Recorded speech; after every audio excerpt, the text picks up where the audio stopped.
belajar mengenai masuknya Islam, sejarah masuknya Islam di Indonesia. Ibu harap kalian bisa benar-benar ya belajarnya benar-benar serius. Ibu juga harap kalian bisa sangat mengenai pembelajaran hari ini ya. Untuk siang hari ini kita akan mempelajari mengenai Teladan Wali Songo. Ibu harap kalian bisa memperhatikan dengan baik ya, bisa meresapi pembelajarannya dengan baik. Selanjutnya ibu bakal kasih tunjuk kalian satu video pendek perkenalan mengenai Wali Songo. Oke, simak ya.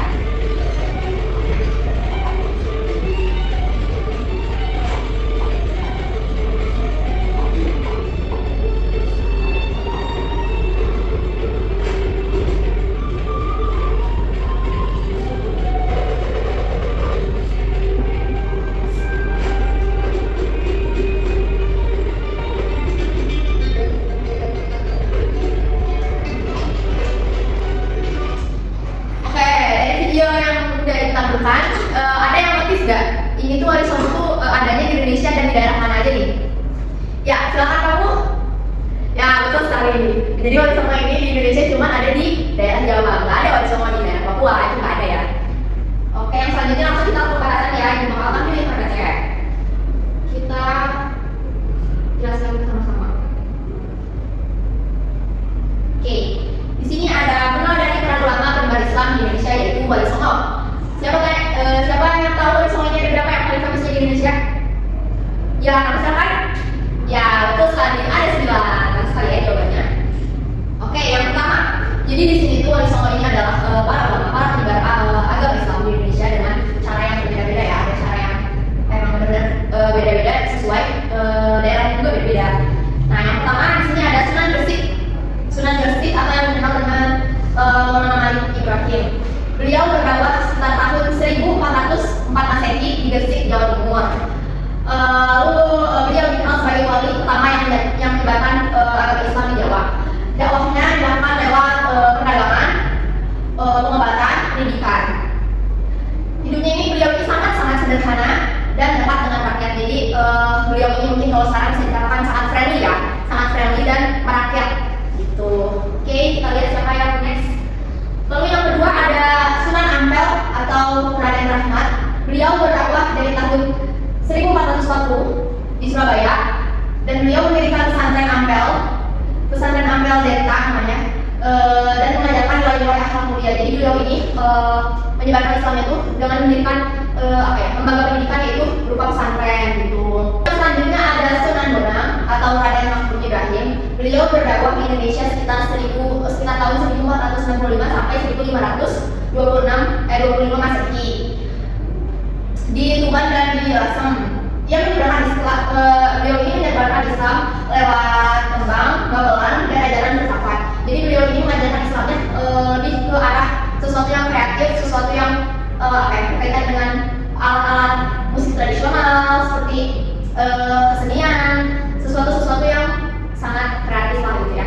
Oke, yang selanjutnya ada yang keempat, ada Sunan Darajat atau Raden Kasim. Beliau ini berdakwah sekitar tahun 1470-an sampai 1522. Lalu sampai ya di daerahnya masih di daerah Jawa yaitu di Lamongan. Lalu ini beliau ini berdakwah melalui lebih ke sosial gitu.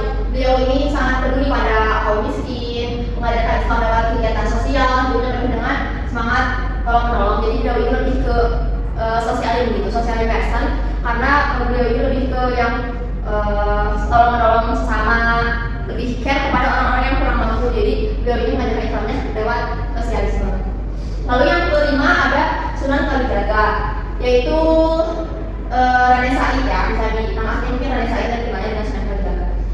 Beliau ini berdakwah dari tahun 1450 sampai 1513 di Demak dan sekitarnya. Lalu beliau ini berdakwah dengan menggunakan wayang, pakaian adat dan seni budaya sebagai media dakwah.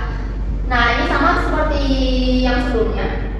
Beliau ini mengajarkan Islam di Indonesia, dakwahnya itu melalui hal yang berbau kesenian dan art gitu ya. Di sini beliau mendakwahkan Islam itu dengan menggunakan wayang. Ini yang sangat famous ya, wayang itu, dan beliau pertama kalinya menggunakan wayang, terus alat-alat tradisional, menggunakan wayang, lalu pakaian tradisional, pokoknya serba art gitu ya. Lalu yang selanjutnya ada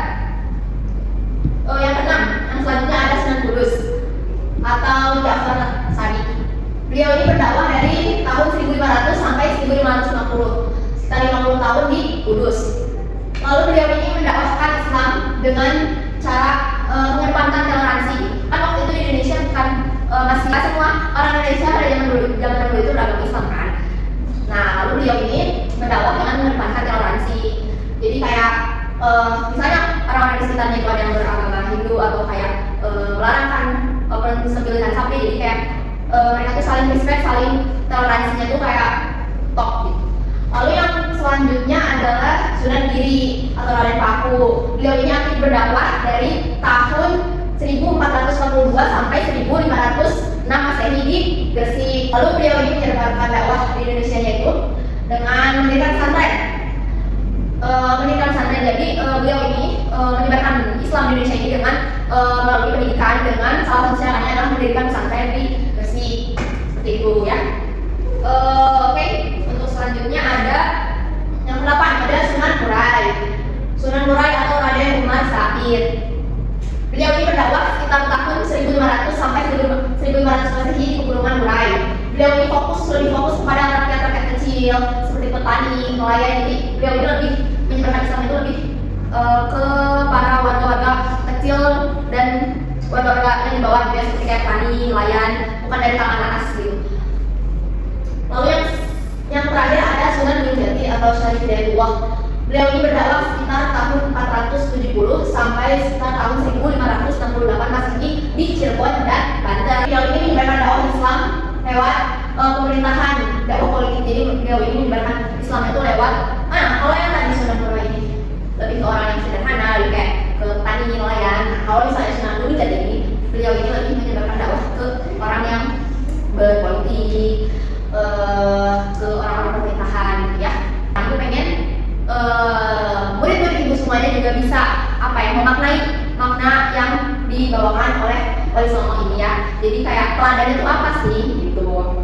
Nah, di sini aku bakal buat sesi tanya jawab ya sebentar. Apa sih esensi yang bisa kalian ambil dari dakwah para Wali Songo ini membawakan dakwah Islamnya di Indonesia? Ya, silahkan. Siapa yang mau memberikan esensinya terlebih dahulu? Yang memberikan summary dari apa yang sudah dijelaskan? Ya, silahkan kamu. Oke, bagus. Udah paham semuanya? Oke, di sini ibu bakal ngasih tugas buat teman-teman semuanya ya, buat minggu depan. Mungkin di sini karena ada 9 Wali Songo, jadi di sini ibu bakal membagi kalian ke 9 kelompok. Jadi tugasnya itu per kelompoknya itu membuat PPT PowerPoint dari setiap Wali Songo dari kelompok 1 sampai kelompok 9. Jadi minggu depannya itu akan dipresentasikan. Jadi kalian harus mengenali lebih detail, lebih dalam mengenai Wali Songo yang nanti setiap kelompoknya diberi. Untuk minggu depan itu bakal ada presentasi setiap kelompok. Lalu ini project kita bakal minggu depan setelah presentasi kita bakal membuat drama pendek.